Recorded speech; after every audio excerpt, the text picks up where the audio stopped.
Ito yung pintuan ng aming bahay dito sa bukid. Binili ko to bago pa dumating yung baha. Di ko lang nailagay kasi marami akong inasikaso. Ngayong araw ay ipapakita ko sa inyo kung paano ko to kinabit para magka-idea kayo kung gusto nyo mag-DIY. Pero bago yan, magluluto muna tayo kasi takot tayong magutom. Munggo nga yung naisip kong lutuin dito kasi bihira kaming makakain ng munggo. Kasi sabi nila, Friday is Munggo Day. Pero ngayon is Sunday. Pero wala naman kaming pakialam kung anong araw namin lulutuin yan. Kasi tuwing Biyernes naman di naman kami nakakapagluto eh. Pero hindi ako galit. Nagpapaliwanag lang ako mga kabukid. Ramdam nyo naman siguro sa boses ko mahinahon. Heto nga yung nabili ko na pinto. Kung mapapansin nyo may mga amag-amag na. Kasi kung saan saan ko nilalagay, nababasa. Di magandang klase yung nabili ko kasi yung mura yung pinili ko. Ngayon ako yung minumura ng asawa ko. Pera niya kasi yung pinambili ko rito. Sabi ko 2,000. Hindi niya alam, may kupit ako. Pero secret lang natin yon mga kabukid. Hinasa ko nga muna yung ating mga tools and regulations para hindi tayo mahirapan sa pagtatrabaho. Hindi natin pinipwersa. Naalala ko nga nung kabataan ko nung ako'y tinuli ni Mang Marsing. Talim ng katam kasi yung ginamit niya nung hiniwa niya yung kikiam. Nakita ko nga na hinasa pa niya yun habang nagkakape. Sinabihan niya nga kami na magbabad muna sa may patubig para hindi madugo pag biniyak niya yung aming mga bluetooth.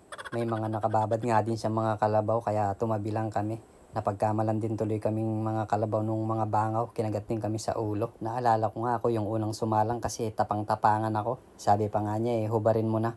Sabi ko kanina pa po nakahubad. Di daw niya napansin, nakala niya warts lang.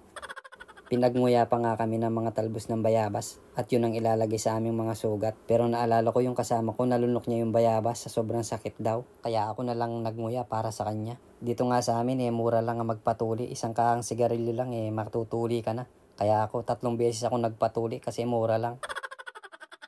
Balik muna tayo dito sa ating ginagawa mga kabukid. Binawasan ko nga yung pintuan dito kasi sobra yung lapad. Dapat kasi pag maglalagay tayo ng pinto may allowance kasi maglalagay tayo ng door lock at saka ng bisagra. Tapos may clearance pa yan para hindi sumasayad. Kung halimbawa pipinturahan o mamasilahin pa natin, hindi siya sasayad sa may hamba. Minarkahan ko nga yung mga butas ng ating hamba tsaka yung ating pinto, yung pinaka door lock niya para siguradong nakatapat bago natin itornilyo yung bisagra. Sinipat-sipat ko nga at sinigurado na nakatapat kasi dito ako magaling sa pamboboso, sa pagsipat. At pagkatapos nga minarkahan ko na yung pwesto ng bisagra. Inuna ko nga yung pinakataas kasi pag natornilyo na natin yun, pwede natin bitaw-bitawan yung pinto. Heto yung pwesto ng bisagra na minarkahan ko. Kakaltasan ko siya para lapat yung bisagra. Manipis lang naman, siguro mga 2 mm. Basta kasing kapal ng plate ng bisagra. Hindi nyo na itatanong mga kabukid, matagal ako sa construction. Siyempre nagsimula ako dyan, helper lang ako. Tapos dahil pakialamero ako, nangyalam ako ng mga trabaho. Yun, natutunan ko pero marami akong nasira bago ako natuto. Pero kasama talaga yun, bago ka mag-level up, may masisira ka muna. Pinakaunang nasira ko nga yung mga kasama ko sa trabaho. Kaya mabilis akong na-promote, naging skill worker agad ako. Unang naging skill ko nga ay mason, kasi masuno rin ako sa contractor, tsaka sa engineer. Tapos naging kapitero din ako, kasi magaling akong kumapit. Kapit na kapit ako lagi sa mga boss. Napansin ko nga na effective yung ginagawa ko kasi mabilis ako umangat. Totoo nga na ang susi sa tagumpay ay magiging sipsip at marunong kang manira. Kaya naman tinuloy-tuloy ko lang at di nga naglaon naging foreman na agad ako. Nasundan nyo ba yung tutorial ng pagkabit ng pinto mga kabukid? O baka naman seryoso kayo masyado sa kwento ko? Lapat na nga yung ating pinto at nakaltasan ko na rin yung mga tapat ng bisagra kaya pininturahan ko yung pinagkataman natin para pare-parehas ang kulay. Tapos pipinturahan ko na rin yung mga lumot at saka yung mga dumi para malinis tingnan yung ating pinto. Luto na nga pala yung pinakuluan natin na munggo. Kaya habang pinapatuyo natin yung pintura, igigisa muna natin yung ulam natin. Masarap sa munggo yung may mga dahon-dahon kaya napansin ko yung sili natin ang kapal ng mga dahon kaya kumuha ako dito. Ang palaya sana ilalagay ko kaso nandito yung asawa ko. Ayaw niya kasi yung mapait. Maliban nga sa mapait ayaw din niya yung sobrang maasim. Tulad pag nagluluto ako ng sinigang, gusto ko kasi sa sinigang yung medyo maasim talaga siya, may asim kilig. Pero siya ayaw niya yung maasim. Pwede nga rin palang lagyan ng dahon ng malunggay yung munggo. Kasi yung mga malunggay natin dito walang dahon mula nung binaha. Nagtanggalan ng dahon. Kaya dahon na lang ng sili ang ilalagay natin tsaka lugbati. Kasi yun ang available dito sa bukid ngayon. Napakarami nga ng ampalaya dito pero yung asawa ko nga ayaw niya yung mapait. Ayaw din niya yung maasim. Ang mga gusto niyang pagkain mga kabukid yung matatamis, yung mga ganyan, mga masasarap na pagkain. Kaya na-realize ko ngayon kung bakit ako yung niligawan niya mga kabukid. Dahil alam niyang sweet and yummy. Itong lugbati nga pala namin dito is yung wild din na lugbati. Parang sa ampalayang ligaw lang din siya. Basta na lang tumutubo sa mga bukid-bukid. May mga lugbati kasi na ang lalapad ng dahon tapos kulay violet siya.